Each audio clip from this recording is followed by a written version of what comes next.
जय गुरुदेव।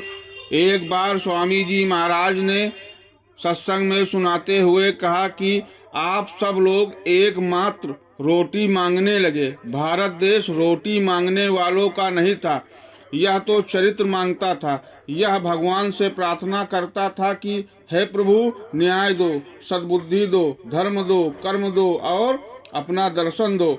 त्रेता युग में भगवान राम को विश्वामित्र और वशिष्ठ ने यह टाट पहनाया। कहा कि जाओ, अगर तुम कुछ कर सकते हो यही पहन कर सकते हो। इस पवित्र कपड़े को पहन कर जाओ। हम तुमको आशीर्वाद देते हैं कि तुमको रिद्धि सिद्धि मिलेगी, शक्ति मिलेगी, ज्ञान मिलेगा। तुम जंगल में जाओ, पत्थरों पर रहना, जाकर तपस्या कर लो, तुम्हारा देश में नाम हो जाएगा। राम गुरु की आज्ञा को सिरोधार करके जंगल में चल दिए। 12 वर्ष तक उन्होंने अखंड तपस्या की। उस तपस्या के बल से रिद्धि सिद्धि और ज्ञान प्राप्त हुआ। उनको आसमान से उस खुदा की, भगवान की आवाज आई कि ऐ राम, इन खेती करने वाले आदिवासी किसानों से कहो कि मेरी तपस्या पूरी हो गई है, अब त्रेता जाएगा और द्वापर लगेगा। इन लोगों से कहो कि तुम मेरी मदद कर दो। राम ने सबको बुलाया और कहा कि मेरी तपस्या पूरी हो गई है, तुम मेरी मदद कर दो। उन्होंने कहा कि महाराज, मेरे पास क्या है? राम ने कहा कि जो कुछ तुम्हारे पास हो। वे बोले कि मेरे पास तो सिर्फ जान है। राम ने कहा कि जान ही दे दो। उन्होंने कहा कि यह लीजिए। राम उनको मैदान में ले गए और उनमें रिद्धि सिद्धि, शक्ति और ज्ञान भर दिया। उन्होंने जब भगवान राम का साथ दिया तो धर्म की स्थापना और सज्जनों की रक्षा हो गई। बड़े बड़े राक्षस धराशाही हो गए। तुम आज भी हर साल रामलीला मनाते हो और रावण को जलाते हो। वह एक इतिहास बन गया जो अभी तक चल रहा है। वही काम कृष्ण ने ग्वाल बालों को इकट्ठा करके उनमें शक्ति भरी और कहा कि अब तुम धर्म की स्थापना और सज्जनों की रक्षा के लिए तैयार हो जाओ। वे तैयार हो गए और कृष्ण ने 18 दिन के महाभारत में सारे विश्व के विज्ञान को एकदम राख कर दिया। 56 करोड़ यदुवंशी खत्म हो गए।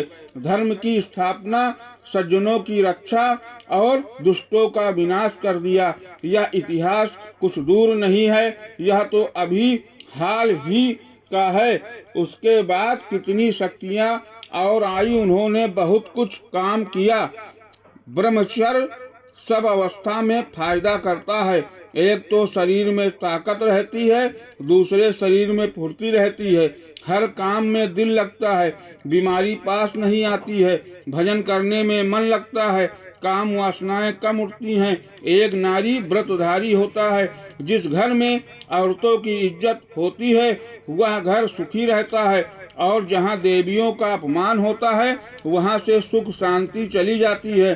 पुरुष स्त्री की बात माने और स्त्री पुरुष को सहयोग अच्छे कामों में दें तो घर समृद्धशाली हो जाएगा।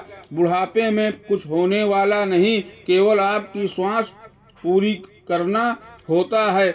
जवानी में काम होता है दुनिया का और परमात्मा का भी। महात्माओं ने जवानी की अवस्था में ही परमात्मा को प्राप्त किया। जब शरीर में रोग लग जाएगा तो साधन भजन नहीं हो सकता। जवानी की अवस्था बर्बाद मत करो। खुले मैदान में नामदान देने पर कभी कभी इतने जोरों की बदबू आती है कि वर्णन नहीं किया जा सकता। मन एकदम मलिन हो जाता है। लोगों के कितने जन्मों के कर्मों का बोझा आता है तो हम परेशान हो जाते हैं। इन लोगों को क्या मालूम, ये लोग तो हल्के हो जाते हैं और सारा भार हम पर आ जाता है। वह लोग बड़े होशियार हैं जो अपना लौकिक और परलौकिक दोनों काम कर लेते हैं। हनुमान एक लौकिक भक्त थे, आध्यात्मिक भक्त नहीं थे। लौकिक भक्त होकर उन्होंने पूरा पहाड़ उठा लिया। फिर तुम अध्यात्मवाद के रास्ते पर चलकर क्या नहीं कर सकते हो? अभी मैंने कुछ नहीं कहा, अभी तो कहने का वक्त आ रहा है। हम जोर से कह देंगे तो तुम गिर जाओगे, जमीन पर गिर पड़ोगे। या अभी तुमको मालूम नहीं है? तुम नामदान लेकर भजन करना शुरू कर दो। यही असली और मुख्य लक्ष्य है। इसी लक्ष्य की पूर्ति के लिए काम करना है। बाकी खेती भी कर ली, दुकान भी कर ली, बच्चों की सेवा भी कर ली, लेकिन भजन करने में ही लगन लगी रहनी चाहिए। जैसे गाय चरने जाती है लेकिन उसका ध्यान बराबर अपने बच्चे पर लगा रहता है, जैसे ही शाम का समय होता है वह बच्चे के पास जाकर उसे प्यार करने लगती है। इसी तरह से तुम मालिक को भी याद करो। यह सब काम करते हुए अपना निशाना उसके लिए बनाए रहो। वही तो सच्चा माता पिता है। अगर उसका निशाना बराबर बनाए रहोगे तो काम जल्दी बन जाएगा। तुम लोग तो गुरु भाई हो, तुमको एक जगह जाना है, अलग अलग हो जाना नहीं है। असल में सच्चे भाई यही होते हैं। इनको एक ही घर के मालिक का भेद मिला है, एक ही घर का चिंतन करना है, एक ही घर से आए भी हैं। तो यही लोग के भी और परलोक के भी दोनों तरफ से सच्चे भाई होते हैं। श्रमदान से सर का बोझ हल्का हो जाता है। जब बोझा हल्का करोगे तभी तो उसमें कुछ रखा जाएगा। जब बर्तन खाली हो तभी तो उसमें कुछ रखा जाए। यह एक तरीका खाली करने का है। नहीं तो काल भगवान तो आपसे सतयुग, द्वापर और त्रेता में भी खाली नहीं करा सके। वो भी आपसे हार गए। वो महात्माओं से कहने लगे कि आप ही ठीक कीजिए, हमसे तो ठीक होने वाला है नहीं। ये तो कलयुगी आदमी हैं। ये 2 मिनट में कहीं से कहीं चले जाते हैं। हम कहते हैं कि पूरब चलो तो ये पश्चिम भाग जाते हैं। ये तो काम आपका है, आप ठीक कीजिए, हम आपको पूरा सहयोग करेंगे। महात्माओं की शिक्षा को भली भांति बांध लो। होशियारी के साथ संसार का व्यवहार करो।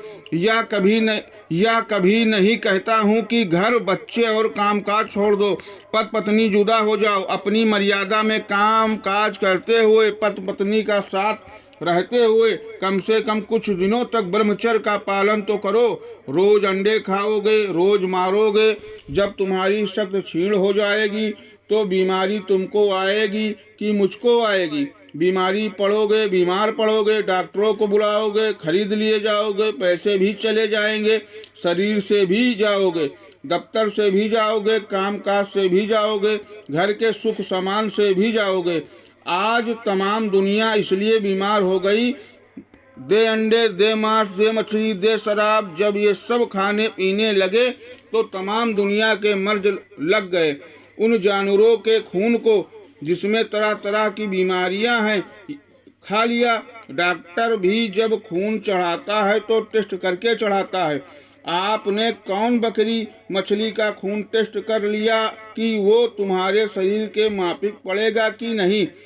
उन जानवरों के भी बीमारी होती है, तो तुम बीमार नहीं पड़ोगे तो क्या अच्छे रहोगे? ये विदेश डॉक्टर आए, विदेशी दवाई आई, विदेशी डिग्री आई, विदेशी बीमारी आई और हिंदुस्तान में फैला दी गई।